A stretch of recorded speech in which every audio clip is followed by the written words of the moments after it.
Hai guys, jumpa lagi dalam channel YouTube saya Sinta Pramadewi. Lama tidak update video karena kemarin sempat sakit dan sekarang sudah mulai membaik kondisinya. Jadi sekarang saya mau update video untuk di channel YouTube saya.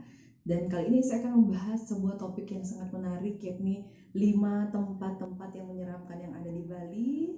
Ini dikutip dari berbagai sumber yang ada di internet dan juga tempat-tempat yang saya ketahui memang yang angker dan menyeramkan.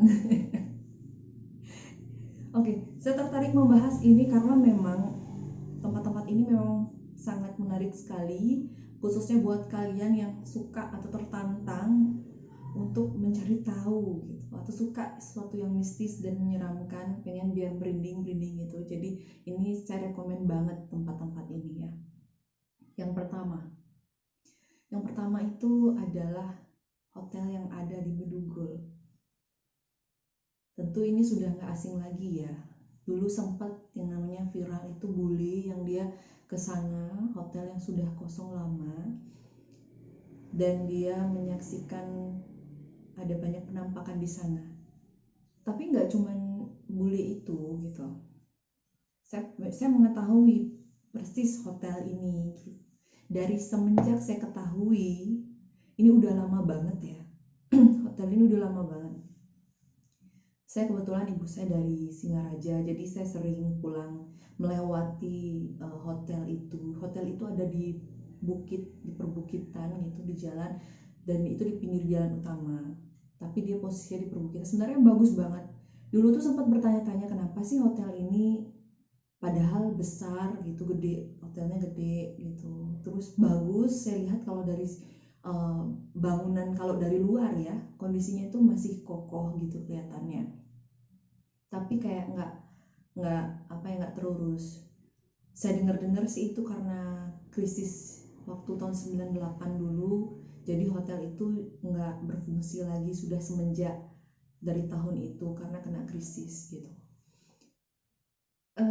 Banyak juga dari ya youtuber juga yang sudah jalan ke sana yang untuk membuktikan mereka sebenarnya keberadaan makhluk halus yang ada di sana memang benar ada banyak ya. Maklum juga sih ya, yang namanya hotel kosong besar dan itu lama banget dan itu nggak keurus, kotor ya, jadi tempat bersarang makhluk astral kan, itu wajar gitu. Nah terus saya juga nggak ngerti kenapa sampai saat ini hotel itu juga belum juga dioperasikan. Padahal sebelum corona ya, tempat itu sangat berkembang sekali. Wilayah yang namanya di kawasan itu daerah Baturiti, kemudian Pancesari menuju ke Singaraja itu berkembang banget. Bahkan banyak hotel-hotel baru juga yang bermunculan di sekitar lokasi gitu. Tapi hotel ini memang nggak ada tanda-tanda akan dibuka. Dan sampai saat ini pun akhirnya karena corona ya mau ya kembali lagi. Nggak mungkin karena kan wisatawan juga sekarang sedikit yang datang ke sini, hanya baru di domestik aja yang dibuka. Jadi wajar aja jadi sepi gitu kan. Dan sampai saat ini hotel yang ada di kawasan Bedugul itu yang angker itu masih belum ada tanda-tanda akan dibuka. Oke, yang kedua tempat yang paling menyeramkan yang ada di Bali yaitu adalah saya pilih Taman Festival di Sanur. Saya pernah ke sana beberapa kali. Dulu tuh saya ingat waktu pertama kali saya ke sana sama teman saya ngeliat ada banyak buaya di dalamnya. Itu buaya yang gede-gede banget di kolam dan numpuk-numpuk gitu. Dia kayak nggak keurus gitu. Itu banyak banget, entah sekarang sudah dipindahkan ataukah masih di sana. Saya kurang tahu perkembangannya sekarang. Yang jelas di sana ada buaya besar sekali. Waktu itu saya kesana, saya melihat bangunannya sudah kayak dihancurkan gitu kan. Padahal sebenarnya bangunannya masih kokoh gitu. tapi udah dihancurin atap-atapnya gitu. Terus sudah banyak pohon-pohon rambat dan daunan yang merambat di sela-sela bangunan itu. Dan terakhir itu saya sempat ke sana ada project sama temen juga gitu untuk buat video klip di sana. Itu tepatnya itu di sisi di timur. Kalau buaya itu di sisi sebelah barat ya, jadi masuk itu ke kiri dia. Kalau yang tempat saya buat project klip sama teman itu di timur. Tepatnya itu adalah ada pohon beringin di sana. Terus ada patung yang nggak ada kepalanya. Ada 4 kayaknya patung yang dia apa melingkari gitu, melingkar dia. Di sana ada patungnya dan tanpa kepala. Nah di belakang itu itu saya ngerasa banget di tempat kayak mungkin kayak tempat teater gitu ya, atau bioskop, entah, intinya bangunan yang gede banget luas gitu, kayak ada panggungnya terus di bawah kayak gitu. Nah saya sempat di situ kan, ada kan ya serius-serius sedikit, itu ngerasa banget ada merinding gitu di tempat itu. Itu saya memang kayak ngerasa banget di tempat itu memang ada something. Bangunan ini beda ya sama bangunan yang di sebelah selatan yang kayak yang foto-foto, banyak orang spot foto yang apa sih yang lancip gitu ya, kayak daun. Sampai sekarang kan atap-atapnya udah nggak ada. Itu beda, ada di sebelahnya. Di sana itu tempatnya juga kotor banget dan banyak sampah. Yang di tempat di bawah beringin itu pun juga kayak banyak banget sampah-sampah berserakan yang udah nggak keurus gitu. Waktu itu saya buat project sama teman, itu bayar. Jadi ada security-nya di sana loh. Ada security-nya yang di sana yang misalnya kalau kadang kan karena tempatnya tuh bagus banget gitu, klasik gitu kan. Jadi banyak yang buat project video klip lah di sana gitu kan. Dulu yang namanya sama anak muda kan masih suka yang band segala macam, terus akhirnya kita buat project di sana. Itu bayar 150 waktu itu untuk 1 kali syutingnya di sana dalam 1 hari itu. Jadi bayarnya segitu. Memang kerasa banget aura mistisnya di sana. Itu tengget lah gitu, angker gitu. Selain itu yang seingat saya itu ada buayanya di sana banyak. Ngeri ya. Jangankan kita mikir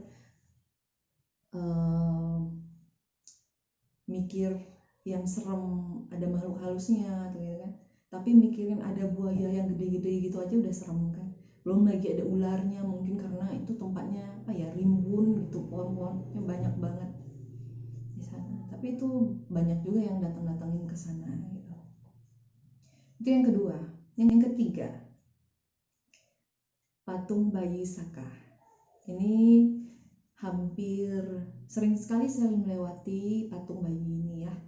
Patung bayi Saka ini memang salah satu yang terkenal juga angker. Ini kisahnya udah saya dengar dari waktu saya kecil.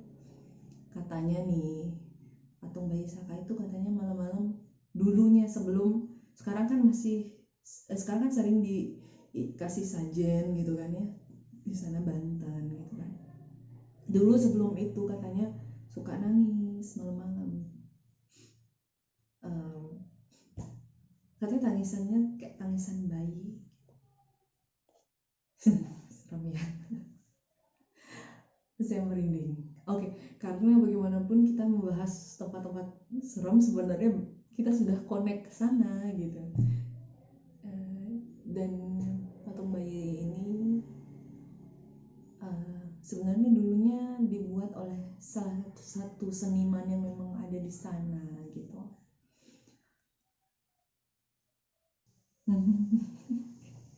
Kemudian ya namanya patung, terus gimana ya, jadi kayak dijadiin rumah sama ya yang makhluk seperti itu kan ya. Jadi wajar aja jadi angker gitu. Tapi sekarang itu memang sudah nggak seperti dulu lagi gitu, karena sekarang udah dibantenin, udah diberikan sajen, diberikan perhatian, diberikan kasih sayang ya, didoakan gitu kan. Jadi sementara sih belum saya dengar hal-hal ini, cuman memang di kawasan itu juga sering juga ada terjadi kecelakaan gitu di sekitar sana yang saya dengar juga ya. Tapi kalau untuk patung bayi sendiri saya memang sering sekali lewat di sana. Dan setiap lewat sana itu saya keinget cerita waktu kecil. Jadi waktu kecil itu saya lewat sana sama keluarga karena kebetulan saya ada sering ke daerah-daerah Belah Batu namanya. Jadi dari rumah saya dulu yang Antaka ke Belah Batu, jadi pasti lewat patung bayi. Jadi lewat sana itu diceritain kalau patung bayi ini malam-malamnya saat-saat hari-hari tertentu itu kadang dia nangis gitu. Oke, kemudian kita lanjut lagi yang keempat. Tempat yang menurut saya sih angker ya. Yang sekarang ini, yaitu tempatnya itu di Trunian. Kuburan Trunian ya yang dimaksud ya. Karena desa dan juga kuburannya itu beda. Saya pernah datengin ke desanya, Desa Trunian, itu melalui jalur darat. Cuman memang harus hati-hati banget kalau misalnya ke Desa Trunian ini menggunakan jalur daratnya, itu ada di pinggir-pinggir itu hanya cukup untuk jalan satu mobil, dan itu di sebelahnya udah danau, jurang danau gitu. Bahkan terakhir tahun berapa ya, 2 tahun yang lalu itu kan ada kecelakaan karena dia naik kendaraan mobil. Dia jalannya itu kecil, terus ada tanjakan, terus turunan, jadi kayak agak berbahaya gitu. Kalau orang yang nggak tahu Medan lewat ke sana itu hati-hati deh pokoknya, karena memang jalurnya itu terjal tuh sempit, di sebelahnya jurang gitu, dan di sebelahnya lagi itu udah ini tebing lagi gitu. Nah terus kuburannya di mana? Kuburannya itu ada di sebelah bukitnya. Saya belum pernah ke kuburannya itu. Dan kalau misalnya mau ke sana itu harus naik perahu lagi untuk nyebrang ke sana. Nah di situ untuk warga di sana itu punya sebuah tradisi lah, kebiasaan itu bahwa kalau saat ada orang meninggal itu mayatnya itu nggak dikubur, jadi digeletain gitu aja.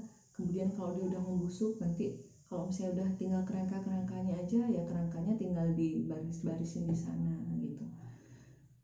Nah di sana ajaibnya itu nggak bau gitu, karena ada pohon tarumenyan gitu. Kalau kenapa namanya Trunian itu tarumenyan gitu, jadi ada pohon yang ngeluarin bau tertentu sehingga menutupi bau busuk dari pembusukan jenazah-jenazah yang ada di sana. Itu ngeri banget deh kalau ngebayangin gitu, di pinggir-pinggir itu adalah jenazah yang nggak dikubur gitu dan dibiarin membusuk kayak gitu. Kalau misalnya kalian punya nyali, mungkin datangin aja deh ke sana. Kalau saya masih belum berani untuk ke sana. Kemudian yang terakhir, oke kita lanjut tempat angker kelima, yaitu di Bumi Perkemahan Danau Buyan. Tempatnya ini ada di perbatasan antara Tabanan dan Buleleng ya. Nah di sana tuh ada cerita yang berkembang, khususnya di saat-saat hari-hari tertentu, misalnya kayak purnama gitu ya. Itu ada suara anjing yang gonggong gitu malam-malam jadi banyak yang berkemah di sana itu sering dengar itu, dan saat melihat katanya ada makhluk halus, ada sosok wanita gitu. Nah konon nih cerita yang saya dengar dari kakak saya yang sering kemah di sana, itu ada kisah seperti ini di sana. Jadi dulu tuh ada sepasang kekasih yang kemah di sana, di mana si pria itu hilang gitu, dan si wanita itu mencari si pria itu sampai akhirnya memang nggak ketemu di sana. Nah itulah juga kenapa itu berlanjut katanya, dan di malam-malam tertentu, khususnya malam purnama itu katanya ada suara gonggongan anjing. Nah itu dia menandakan ada yang sedang mencari kekasihnya di sana gitu. Selain itu banyak banget kisah-kisah mistis yang juga berkembang di sana, khususnya bagi para yang kemah di sana, yang camping di situ. Itu banyak juga yang kesurupan, terutama orang-orang yang nggak bisa jaga sikap, terus juga ngomongnya juga ngaco, nggak, misalnya ngomongnya tuh kasar kayak gitu di sana, nggak jaga omongan. Nah itu juga bisa ngalamin yang namanya kesurupan di sana, karena di tempat itu terkenal angker ya, maklum namanya juga hutan, di situ kan hutan. Nah saya pernah kemah di sana. Di situ ada 3 area untuk berkemah gitu, area 3 tempat. Buyan 1, Buyan 2, Buyan 3. Ayo kalian udah pernah kemah sampai Buyan yang mana nih? Kalau Buyan 3 itu dia dekat kuburan di sana. Kalau Buyan 2 itu agak masuk ke dalam dari parkiran utama, itu masuk ke dalam. Di situ ada toiletnya, tapi di situ banyak ada pacetnya, banyak ada lintahnya gitu. Saya ada cerita juga dari temen yang kemah di sana sama temen-temennya gitu kan. Biasanya banyak tuh anak-anak muda, anak SMA gitu, anak kuliah tuh sering dia menghabiskan waktu berkemah di sana sama teman-teman ya. Itu ada kejadian kayak gini. Ada kejadian kesurupan juga, temannya kesurupan. Terus akhirnya bisa ditenangin itu setelah dia memohon maaf di situ. Jadi ngaturin kayak permen gitu, apa yang dibawalah jajan gitu, mohon maaf gitu, akhirnya temannya bisa sadar. Terus juga dia ada kejadian juga pas malamnya itu yang dia padahal udah tidur di tenda gitu, tiba-tiba dia udah berpindah aja di pinggir danau tidur. Jadi kayak, lah siapa yang mindahin gue malam-malam ya gitu. Nah itu loh, apakah temannya yang jahil gitu, tapi katanya sih enggak, temannya nggak ada yang jahil, tapi tiba-tiba dia udah ada di luar aja, dicariin sama temannya soalnya, karena kan awalnya dia di dalam tenda, terus tiba-tiba udah di luar, di pinggir danau banget gitu. Dan banyak memang ya namanya juga hutan, kawasan hutan sepi gitu yang setiap harinya ya wajar juga ya ada banyak makhluk-makhluk pasti penunggu hutan yang di sana. Mestinya saat kita mungkin melakukan aktivitas di sana ya itulah, jaga sikap, jaga omongan, jangan sampai menyinggung makhluk-makhluk yang nggak kelihatan yang ada di sana. Nah kemudian, untuk kemah di sana selain angker juga emang menarik tempatnya gitu. Saya pernah di sana kemah. Kalau untuk kemah di sana itu sudah ada tenda yang jadi, kita bisa sewa sama warga yang ada di sekitar sana. Itu kalau dulu itu saya pernah kemah di sana, nyewanya tuh harganya masih 125. Itu sudah paket tendanya udah didiriin gitu. Terus kalau misalnya nambah mau nyari kayu bakar, itu biasanya nambah lagi 10.000. Jadi kita bisa buat api unggun malam-malam di sana. Itu seru banget, pokoknya menyenangkan. Dan cuman antisipasi aja kalau misalnya kalian kemah di sana, ingat bawa selimut tebal-tebal atau bawa jaket tebal-tebal, pakai kaos kaki. Karena memang pas malam itu nggak berasa dingin itu. Tapi pada saat menjelang-jelang pagi itu, aduh dinginnya minta ampun pokoknya di sana.